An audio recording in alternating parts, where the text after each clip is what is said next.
सकलाकारम् व्याप्तं येन चराचरम् तत्पदं दर्शितं येन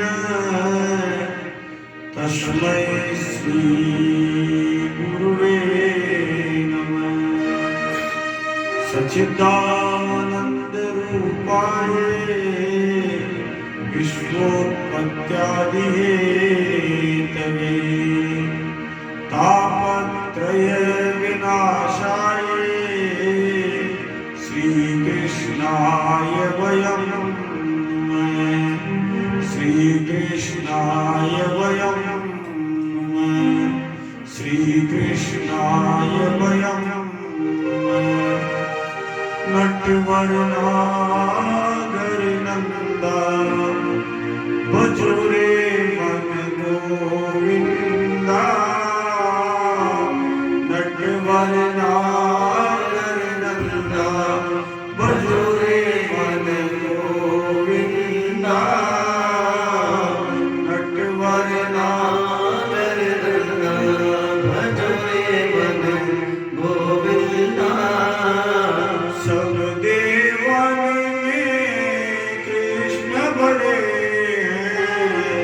सब देवन में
भागवत पीयूष पानाय रसलम बड़ा भवन्तश्च तथा शीघ्र मायामते मतपरा। हे महानुभावों, हे प्रिय जनों, यह 7 रात्रि तक अपूर्व रसमयी श्रीमद् भागवत की कथा होगी और उसके लिए 7 दिन तक सत्पुरुषों का बड़ा दुर्लभ समागम होगा। आप सब लोग भगवत रस के रसिक हैं, अतः शीघ्र ही पधारने की अनुकंपा करें। यदि आपको विशेष अवकाश नहीं हो तो एक दिन के लिए अवश्य पधारने की कृपा करावें, क्योंकि यहाँ का तो एक एक क्षण भी बड़ा महत्वपूर्ण है और आप सब श्रीमद् भागवत के रस को पीने के लिए लंपट की तरह आतुर भक्तगण हैं। श्रीमद् भागवत पीयूष पानाय रस लंपटा। लंपट से तुलना करते हैं, धर्म की तुलना वहां जाकर करते हैं जिस प्रकार लंपट कामी पुरुष स्त्री को देखते ही पीछे दौड़ पड़ता है, उसी प्रकार वो कहते हैं कि आप भागवत का रस पान करने के लिए दौड़ कर आ जाओ। जहां लोग टिके हुए हैं वहां से जहां होना चाहिए उसकी शिक्षा देते हैं व्यास महाराज। तुलसीदास जी बाबा भी इसी प्रकार की शिक्षा देते हैं। कामी नारी प्यारी जिमी लोभी प्रिय जीवना। जिस प्रकार कामी को स्त्री प्रिय होती है, जिस प्रकार लोभी को दाम प्रिय होते हैं, वैसे ही राम मुझे प्रिय लगे। कामी नारी प्यारी जिमी लोभी प्रिय जीवना। तिमिरनाथ निरंतर प्रिय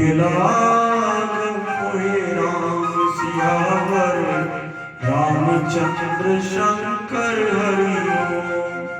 मौसम दीन दीन ही तुम समान रघुवीर। अस विचार रघुवंश मणि हरहु विषम भवभीर। सियावर रामचंद्र शंकर हरि। श्री राम जय राम जय जय राम। श्री राम जय राम जय जय राम। श्री राम जय राम जय जय राम। श्री राम जय राम जय जय राम। श्री राम जय राम जय जय राम। श्री राम जय राम जय जय राम। श्री राम जय राम जय जय राम। श्री राम जय राम जय जय राम। दीन दीन ही तुम समान रघुवीर। मेरे समान कोई दीन नहीं है और आपके समान कोई दीनों का हितकार नहीं है रामचंद्र भगवान। ये जो भाव है यही भागवत के सप्ताह यज्ञ की विधि का सार है और इसीलिए पहला निमंत्रण कि आप सब के सब इस रस को पीने के लिए लंपट के समान आतुर है, दौड़कर आ जाइए। यहाँ श्रीमद् भागवत की कथा हो रही है। सताम समाजो भविता सप्त रात्रम सुदुर्लभ है। 7 रात्रि का यह अनूठा प्रसंग है। श्री भागवत पीयूष पानाय रस लंपटा। आप इस रस को पीने के लिए लंपट के समान व्यग्र, इसलिए आ जाइए। ये निवेदन करने के बाद जो लोग निमंत्रण पर आते हैं उनके लिए यथोचित निवास स्थान का प्रबंध करें। निवास स्थान का प्रबंध घर के स्थान पर कथा का श्रवण तीर्थ में कराएं, वन में कराएं अथवा मंदिर में करवाएं, अथवा जहाँ लंबा चौड़ा स्थान हो उस जगह कराएं। सबसे पहले भूमि का शोधन करें, भूमि का मार्जन करें, भूमि का लेपन करें। परम पवित्र जगत जननी भारत की माता ही नहीं, विश्व की माता, ब्रह्मांड की माता, जगत जननी गौ माता के गोबर से चौका लिखवाएं। और चौका लिखवाने के पश्चात उस सारी भूमि को शुद्ध करके पवित्रता को धारण करवा करके वहां पर वस्त्रों से आदि से केले के पत्तों से खंभों को सुशोभित करके ऊंचा मंडप बनवाए और ऊंचा मंडप बनाकर चंदोले अलंकृत करे। इस ऊंचाई पर 7 लोगों की कल्पना करे, वक्ता पूर्वाभिमुख होकर आसन लगाए और उसके पश्चात ऐसे वक्ता का चयन करे जो विरक्त और विष्णु भक्त, जो धर्म का आकांक्षी भागवत कथा के माध्यम से नहीं हो, ऐसे वक्ता का चयन करे और उससे चयन का सावधानी पूर्वक करे। ज्यादा पाखंड में कोई रत नहीं हो तो उससे वक्ता नहीं बनाए, पाखंड रति को वक्ता नहीं बनाए। विरक्तो वैष्णवो विप्रो वीर शास्त्र विशुद्धि कृत दृष्टांत कुशलो धीरो वक्ता कार्ये निष्प्रह। वक्ता कैसा होना चाहिए, उसका चयन बड़ी सावधानी से करें। विरक्तो वैष्णव, विरक्त होना चाहिए, वैष्णव धन वाला होना चाहिए। वैष्णव जन तो तेने कहिए पीर पराई जाने, पराई पीर को जानने वाला होना चाहिए।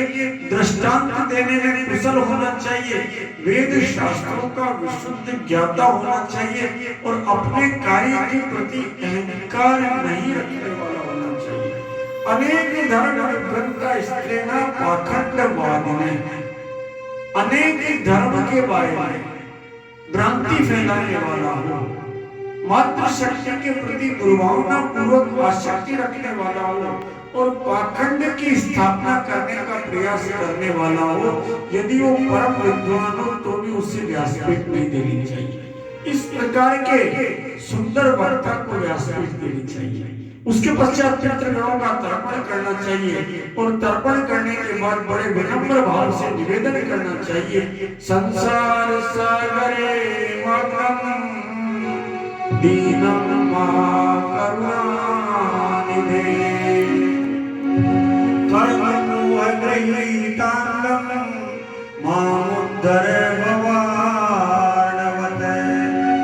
ये नहीं होना चाहिए कि मैं कोई बड़ी कथा करा रहा हूं, बल्कि परम दीन भाव धारण करके कहना चाहिए संसार सागरे मग्नं दीनं मा करुणानिधे।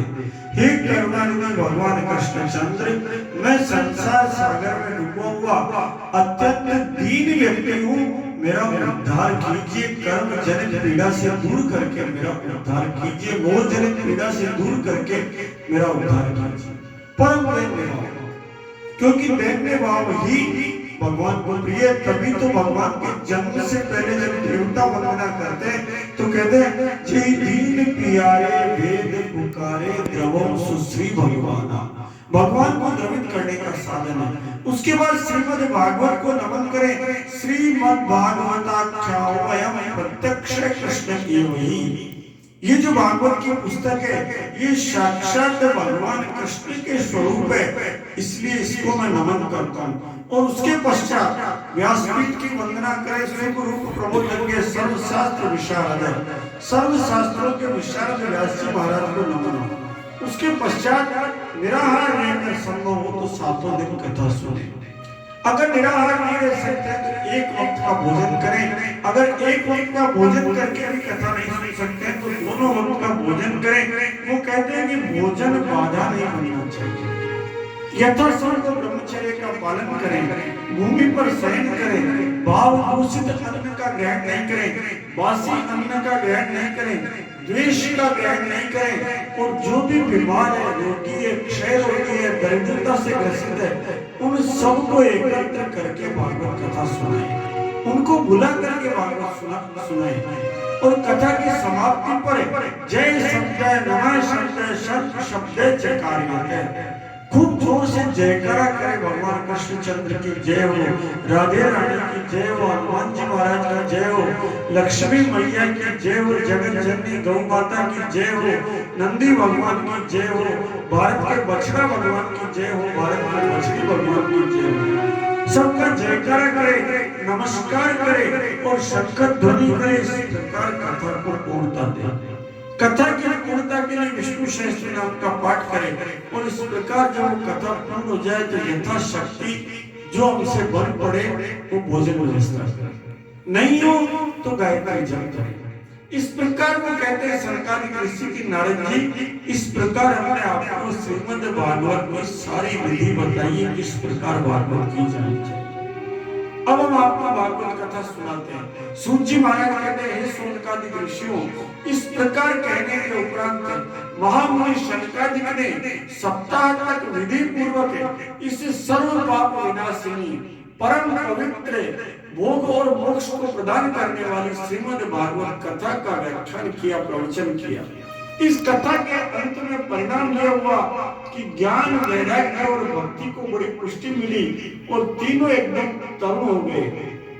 नारद जी महाराज ने अत्यंत धन्यवाद दिया और धन्यवाद देकर कहा कि मैं धन्य हूँ जो आप लोगों ने करुणा करके मुझे बड़ा अनुग्रहित किया। जिन भक्ति का उन्होंने संकल्प लिया था कि ज्ञान यज्ञ करिष्यामि सुख शास्त्र कथोज्ज्वलम भक्ति ज्ञान वैराग्याणाम स्थापनार्थम, वो भक्ति ज्ञान और वैराग्य की पुनर्स्थापना हुई। उसी समय वहां पर कथा में सुखदेव जी महाराज पधारे, अनेक अनेक ऋषि पधारे और सुखदेव जी महाराज ने आते कहा, निगम कल्प तरोर गलितम फलम सुख मुखानंद द्रवे संयुतम, निगम कल्प तरोर गलितम फलम सुख मुखानंद द्रवे संयुतम, पीबत भागवतम रसमालयम मुहुरहो रसिका विभावका, मुहुरहो रसिका विभावका, श्रीमद् भागवतम पुराण तिलकम यद वैष्णवानां